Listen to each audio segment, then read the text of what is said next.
Ang isang apektadong player ngayon sa off-season after ng decision ni Lebron si Anthony Davis na napapost pa ng cryptic message. Kaya naging apektado si AD dahil di umano walang interest na makipag-engage ng trade ngayon ng Golden State sa Wizards para sa kanya.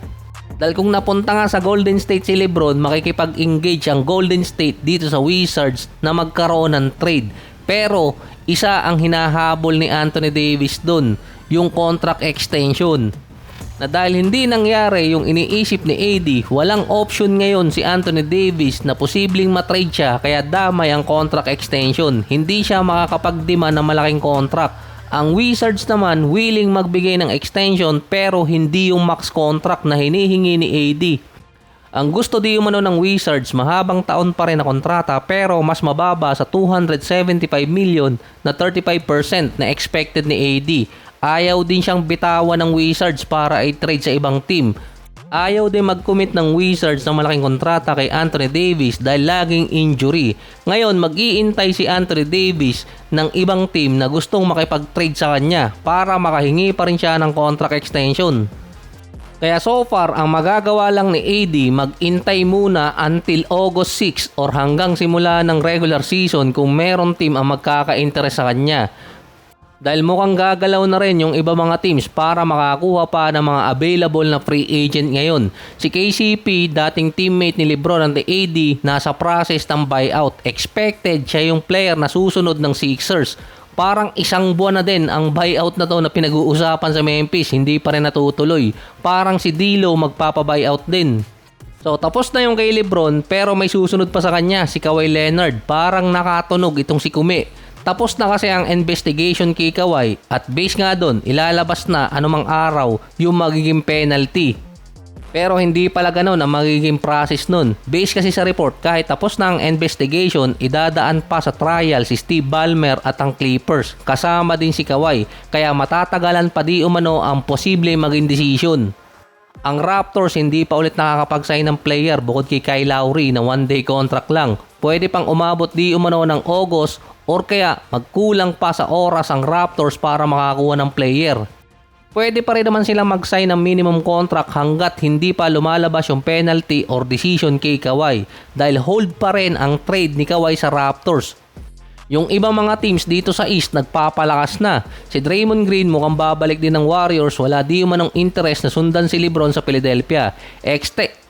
Si Draymond Green naman mukhang babalik ng Warriors, wala di umanong interest na sundan si Lebron sa Philadelphia. Expected pa hahabulin ng Warriors na maibalik sa kanila si Klay Thompson dahil expiring contract na sa Dallas. Expected mati-trade din siya. Mas papabor sa Golden State na hindi ma-trade si Klay dahil mas papabor sa kanila kung mababuyout si Klay para makabalik sa kanila na wala silang bibitawan. Ang Miami ang may interest dito kay Klay Thompson. Kaso kulang pa nga sila ng 3 player tapos posible pang mabawasan. Kaya ang pinaka-option talaga kay Klay ma-buyout. Parang mga minimum contract na player na lang din ang pwede makuha ngayon ng Golden State. Available pa ang kanilang mid-level exception. Wala pang balita kung si DeMar interesadong pumunta ng Warriors dahil siya ang possible replacement. Based sa mga scout, ang kulang kasi sa Golden State ngayon isang legit small forward na kapalit ni Butler na babantay sa kabilang team or best player ng kabilang team. Kaya hindi best option doon si DeMar DeRozan. Kaya hinahabol ng Golden State na makuha si Trey Murphy via trade. Kaso medyo mahirap yon, ang laki ng ibibigay. Ang pinaka best option talaga nila kung mababuyout si Klay. Ang isa sa mga target or big signing na target ng Golden State yung naipit sa Strait of Lebron, si Mario Hezonja bilang backup sa number 4 position. Si Dominican Lebron kasi komportable siya sa number 4 kaya pwedeng maging backup si Hezonja. Parang ginawa lang dati ng Golden State noong 2022, isang European player na power forward ang nilagay nila bilang backup. Hindi ko lang maalala yung pangalan niya, parang si Nemanja. Halos parehas sila ng build na 6'9 power forward at hybrid na player din kung sakali. Si James Harden naman, sinisipa ng mga fans ng Cleveland na kaya di umano hindi pumunta sa Cavaliers itong si Lebron dahil ayaw madamay sa sumpa ni Harden. Nananahimik yung tao na damay pa. Tinag si Harden na biggest playoff dropper or yung laro niya bumabagsak kapag playoffs. Meron pa akong nabasa dun sinubukan sa trade machine na pag-swap itong si Harden at si Kyrie. Ang nangyari, bigla di umanong nag-crash yung system. Since wala naman team ang may interest ngayon kay Harden, mukhang pipirma pa rin siya ng kontrata sa Cavaliers dahil wala naman siyang choice.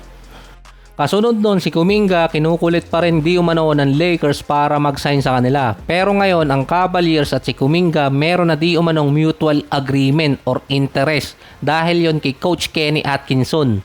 Meron kasi mga player ang iti-trade talaga sa Cavaliers at si Kuminga nanghihingi naman ng 20 million kada taon na kontrata. Makakaya pa namang ibigay yon kung si Harden magpapababa ng konti sa kanyang contract na imbes 60 million sa loob ng 2 taon, nasa 75 million sa loob ng 3 para masakop yung kontrata ni Kuminga at may matira pang tax apron.